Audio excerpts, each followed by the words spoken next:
Okay, so centre-wise, very, very good. I mean, starting the ball now in a good position. Grip-wise is very, very good.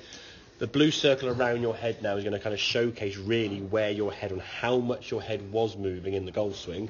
So this is the left-hand one was your before, okay? So again, as you're going back here now, a lot of head movement there, and just the fact the peak of your cap is almost like your exactly, your knees moving a lot, your body kind of, it almost looks like a left-hander's golf swing going in that direction, like a full backswing there, okay?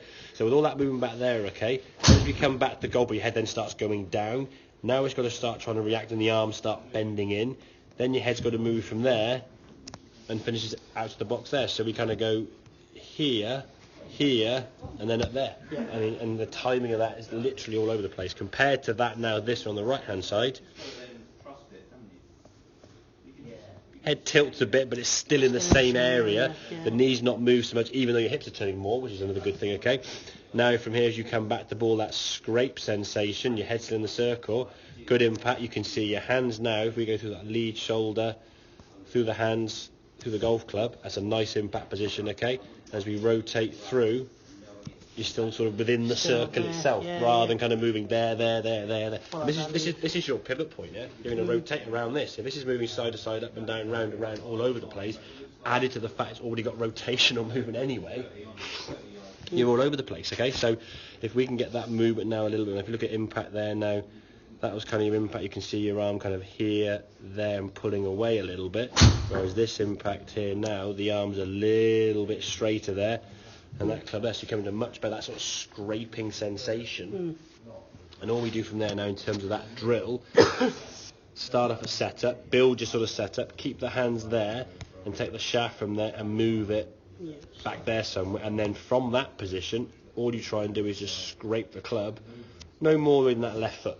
Don't start going over here somewhere, because then your shoulders will start turning round and you just create another negative in terms of your swing there. So just back and forth between each feet there, but really feel like you're pushing down into the ground, just almost bending the shaft. So you want to see a bit of shaft bend that's going to kind of curve this way, yeah? As you're pushing that club into the ground like this, getting a bit of bend there, push it. I just don't go too hard, not snap it, but you take a heck of a snap those things, to be fair.